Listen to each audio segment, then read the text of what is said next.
Tranquilaço, eu sou o Dieguinho. Bom, galera, tá entrando no ar a nossa primeira edição deste domingão, como sempre, com muitas informações para vocês. Like no começo do vídeo que me ajuda bastante. Tá chegando pela primeira vez aqui no canal, já se inscreva, ative aí o sininho das notificações e dá aquela moral seguindo as nossas redes sociais também lá no Instagram, beleza? Bom, galera, para começar a brincadeira, nós já tivemos 2 jogos da atual rodada. Lembrando que a Taça Guanabara está terminando. Alguns times aí têm apenas 2 jogos já para poder encerrar a Taça Guanabara, porque nós tivemos 2 jogos ontem. Já o Botafogo, por exemplo, que ainda tem um jogo atrasado e tem essa rodada por cumprir, tem 4 jogos. E eu vou trazer para vocês uma informação importante.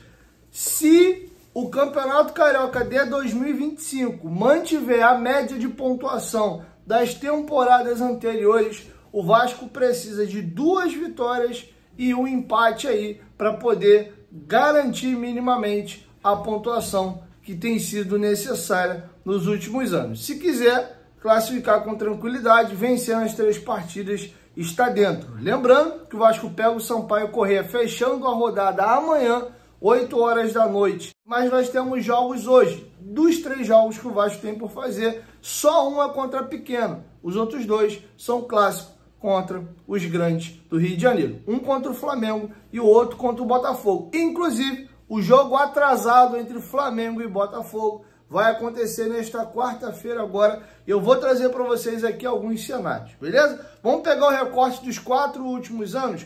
2021, o 4º colocado foi o Volta Redonda com 21 pontos.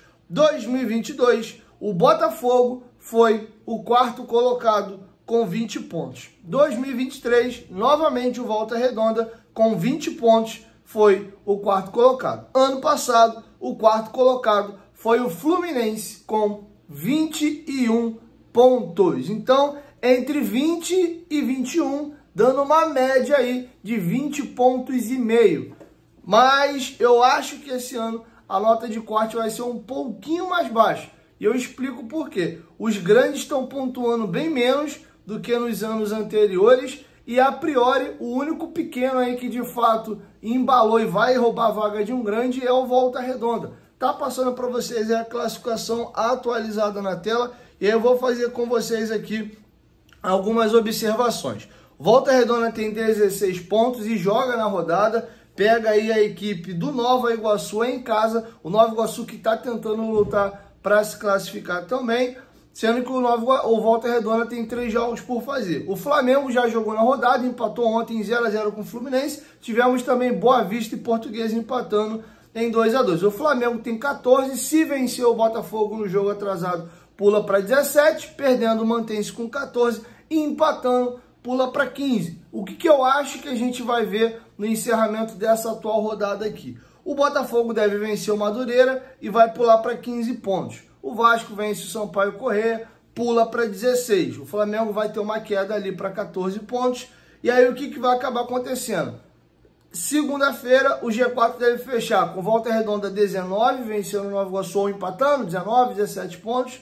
Se o Nova Iguaçu vencer, ele pula para 15 e começa a dar uma incomodadinha ali, mas eu não acho que isso vai acontecer. Eu acho que o Volta Redonda vence e sacramenta de vez. E acho até que pra gente é melhor uma vitória do Volta Redonda, porque ele já garante meio que a vaga dele ali. E você empurra o Nova Iguaçu um pouco mais para baixo. Se você tem a derrota do Volta Redonda pro Nova Iguaçu, ele continua vivaço na briga e tu traz o Nova Iguaçu pra parada, chegando aí a 15 pontos. Lembrando que o Vasco, pelo desempenho ridículo que teve contra o Fluminense e muito fraco também contra o Volta Redonda, a tendência é que pegando os outros 2 melhores times do Rio de Janeiro, que são, tecnicamente e no papel hoje, Flamengo e Botafogo, o Vasco deve pontuar pouco. Se ganhar os 2 jogos aí, ou até ganhar um deles, eu diria para vocês, sendo bem sincero e honesto como eu sou nas minhas opiniões com vocês aqui no canal, quem me conhece de longo tempo sabe que eu não sou de ficar, às vezes, né, falando as coisas só para seduzir e agradar o ouvido de vocês. Eu não vejo o Vasco aí vencendo nenhum dos 2 confrontos. Se vir, maravilha, levanta a mão para o céu, encaminha a nossa classificação. Mas eu acho pouco provável, inclusive contra o Flamengo, há a chance de a gente tomar uma goleada aí, tá? Pô, Diego, mas o Fluminense Onde a gente 2-1 e ontem foi 0-0. Não sei o que acontece, o Flamengo se borra todo contra o Fluminense. É sempre um jogo escamado. Inclusive, a única derrota do Felipe Luiz, desde que ele assumiu o Flamengo, foi pro Fluminense no Brasileiro do ano passado, tá? O Felipe Luiz tem uma única derrota, foi pro Fluminense. Agora já pegou o Fluminense de novo e não ganhou. Empatou o jogo. Então, e vocês viram como eles atropelaram o Botafogo na final da Copa do Brasil, da Supercopa. Então tem um negocinho ali diferente no Fla-Flu pro lado do Flamengo, que eles costumam se complicar, tá bom? Então eu acredito que o quarto colocado nessa rodada deve fechar mais ou menos ali com 14, 15 pontos, sendo que o Flamengo tem um jogo dele ali com o Botafogo. E aí qual é a brincadeira? A gente vencendo, a gente vai a 16. E aí é insuficiente ainda pra gente classificar, entendeu? Pra gente o ideal é manter o G4 como tá. Volta Redonda ganha o jogo dele, o Flamengo já jogou. Torcer até por uma vitória talvez ali do Flamengo ou um empate com o Botafogo. A gente vencendo, o Botafogo vencendo o Madureira. A gente mata o Sampaio Corrêa ali com 12 pontos. O Nova Iguaçu eventualmente perdendo por Volta Redonda fica com 12. E o Maricá que joga na rodada pega o Bangu. Se o Maricá vencer ele vai para 14 e incomoda. O ideal seria um empatezinho aí ou uma vitória surpresa do Madureira, tá bom? Se isso acontecer, a gente consegue fazer uma gordurinha ali de mais ou menos 4 pontos para as equipes fora do G4, e aí dá para tentar sustentar isso aí nas próximas rodadas. Se o Maricá vencer e for a 14, aí eu acho que já complica a situação do Vasco. Aí se o Maricá engatar uma sequência de vitórias, o Maricá pode, em eventual 2 tropeços do Vasco contra os grandes, o Maricá acabar ganhando essa vaga aí. Então vamos ver, cenário aí tá um pouquinho complicado. Quero te ouvir, deixa a sua opinião aqui embaixo nos comentários. Quais são as 4 equipes que vocês acham que vão classificar e se vocês acham aí que o Vasco vai conseguir ir bem nos clássicos. Deixa aqui embaixo nos comentários. Deixa aqui, inclusive, quantos pontos vocês acham que o Vasco faz nessas 3 últimas rodadas. Eu vou colocar aqui 4 pontos. Uma derrota num clássico, um empate e uma vitória contra o Sampaio Corrêa. Acho que o Vasco fecha o campeonato com 17 pontos, que é inferior àquela média de 20 e 21 pontos que eu trouxe para vocês. Eu acredito que esse ano a nota de corte vai ser um pouquinho mais baixa, mas a pontuação que eu acho que o Vasco vai fazer são esses 17, no máximo 18, empatar os 2 clássicos aí e vencer a equipe do Sampaio Corrêa. Beleza? Bom, aproveitando que eu falei para vocês aí dos jogos, vamos lembrar vocês que a Betfair é a maior patrocinadora da história do Clube de Regatas Vasco da Gama, nossa parceira aqui no canal Futebolaço. Vai fazer tua fezinha, corre lá na Betfair, o link tá aqui ó, na descrição do vídeo, no primeiro comentário fixado, clique lá, cadastre para você poder começar a apostar. Lembrando que além de estar ajudando bastante aqui o nosso trabalho, você vai estar fortalecendo o Clube de Regatas Vasco da Gama. Abrace e prestigie quem prestigia o Vascão da Gama. Graças à Betfair, nós temos o maior patrocínio de nossa história. Lembrando que você tem que ser maior de 18 anos e apostar com responsabilidade, tá? Isso aí não é renda extra, é só um entretenimento para você se divertir. Você pode ganhar, mas também pode perder. Então seja responsável. Betfair, parceira do canal Futebolaço. Link tá aqui ó, na descrição do vídeo e no primeiro comentário fixado.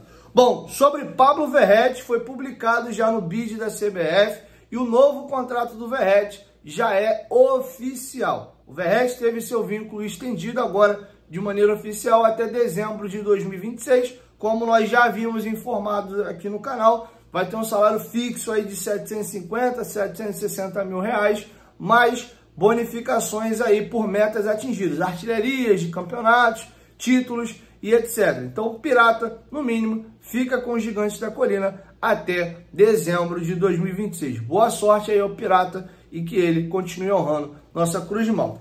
Inclusive, vou trazer uma outra informação legal. O Pablo Verratti é o segundo jogador com mais gols marcados na atual temporada. São 5 jogos, 5 gols marcados e uma assistência, ou seja, 6 participações em gols em 5 rodadas. Só quem marcou mais gols que o Pablo Verratti nesse início de temporada é o atacante Guilherme dos Santos. São 7 jogos e 7 gols marcados. Abaixo do Verratti, ele com 4 gols, tem o Gabigol no Cruzeiro, o Cano no Fluminense, o Wallace Ian, um menino da base aí do Flamengo. E aí com 3 gols tem Thales Magno no Corinthians, o Gabriel do Mirassol, Maurício no Palmeiras, Janderson no Vitória, Patrick de Paula no Botafogo, Carlinhos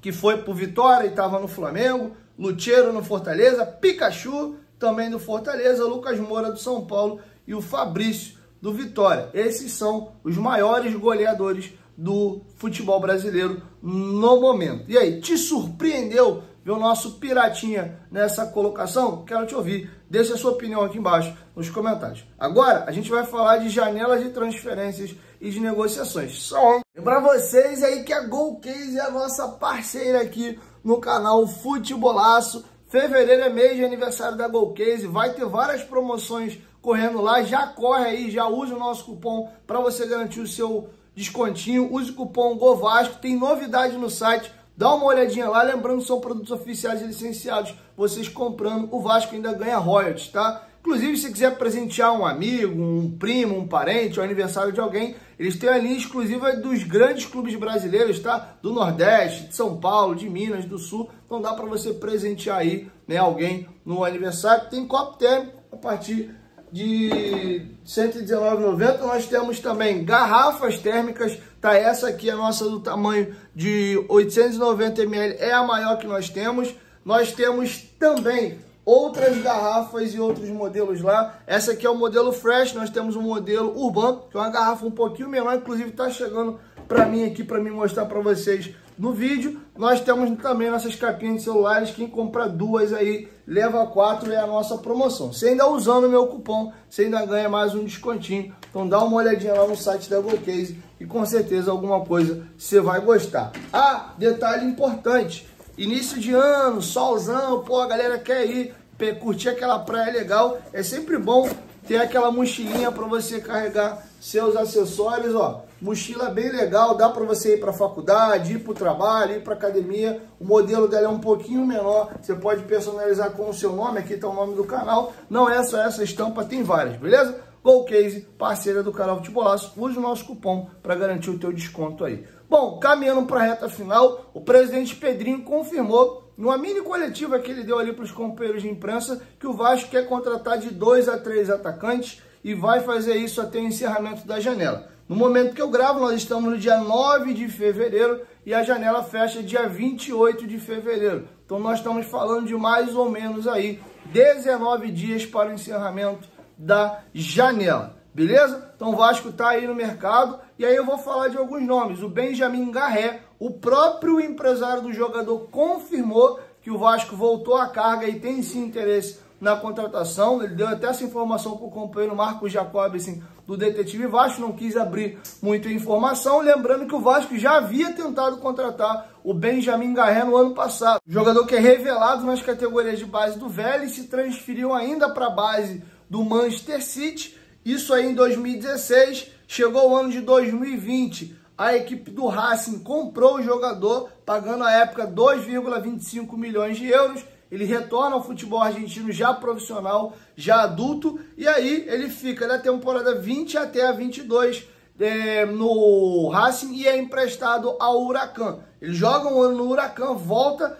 à equipe do Racing e em 2023 o Racing negocia ele com o Krylia Sovetov da Rússia. Tá? O jogador foi vendido por 1,7 milhão de euros. E a informação que chega aí da imprensa russa é que o Vasco ofereceu 500 mil euros pelo empréstimo do jogador, sairia mais ou menos aí 3 milhões de reais pra gente, e colocando uma opção de compra e não uma obrigação de compra na casa de 4 milhões de euros. Segundo a própria imprensa russa, eles estariam pedindo ali uma opção de 4 milhões e meio de euros, tá? O Vasco não confirma a informação, não temos ainda a confirmação da nossa imprensa local aqui de valores e da proposta já oficializada em mesa, mas nós temos uma informação aí importante e ao mesmo tempo preocupante, é que o presidente Pedrinho confirmou nessa mini coletiva que ele deu aos companheiros de imprensa no sorteio da Copa do Brasil, de que ele tem 5 milhões de dólares como orçamento inteiro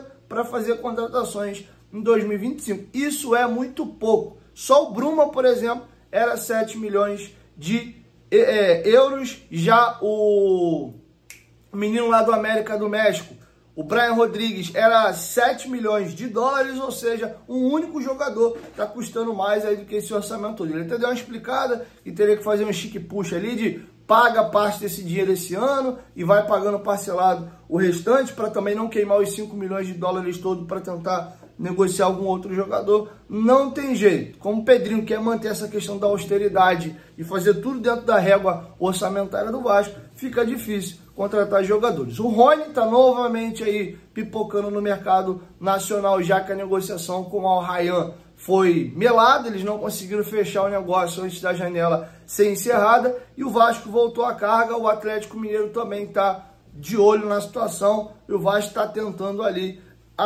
seduzir o jogador com uma proposta financeira. Entre Vasco e Palmeiras a coisa até caminha bem, segundo informou os companheiros da Rádio Itatiaia. O grande problema é conseguir convencer o Rony. O Rony, inclusive, está reduzindo um pouco a pedida dele salarial. Ele tinha em mãos essa negociação aí com o mundo árabe. E aí também, ó, eu tenho uma grana melhor para ganhar fora. Vocês querem que eu fique aqui? Vai ter que pagar uma grana melhor. Ele estava contando com essa trunfo na manga aí da Arábia Saudita, que é para onde ele ia. Como o negócio lá melou, aí para poder ficar aqui ele está topando reduzir um pouco esses vencimentos. Tá bom? Então essas são as situações de momento. O Vasco tem que correr para poder fechar suas negociações. Beleza? Então é isso, galera. Assim eu vou encerrando com vocês a nossa primeira edição. Como vocês perceberam, eu não estou em casa. Inclusive, quem me acompanha lá no Instagram tá vendo um pouquinho aí da minha viagem, do que eu estou fazendo. Vou tentar ainda gravar mais um vídeo para vocês hoje. Vou ver se eu consigo. Confesso que a logística fica bem puxada, né? Tem que sair, fazer as coisas com família e tal. Então vou ver o que eu consigo fazer aqui. Se não, pelo menos amanhã a gente vem com mais um vídeo aí. Amanhã já estarei em casa para assistir a partida do Vasco, tá? Então à noite pelo menos eu já estou em casa de volta. Então vamos ver se eu faço só o pós-jogo, se eu consigo fazer um vídeo ainda de manhã. Mas vamos ver como é que vai ser a rotina do nosso dia hoje, beleza? Então é isso. Prestigiam os nossos parceiros comerciais, inclusive ambos têm parceria com o Vasco aí. A Betfair é a maior patrocinadora do Vasco e a Golcase tem uma parceria fazendo produtos licenciados oficiais e o Vasco ganhando royalties. Então vamos aí prestigiar os parceiros do Vascão, beleza? 1, 2, 3, futebolaço, tamo junto, família, qualquer momento de volta, Vasco, tamo junto, valeu, fui!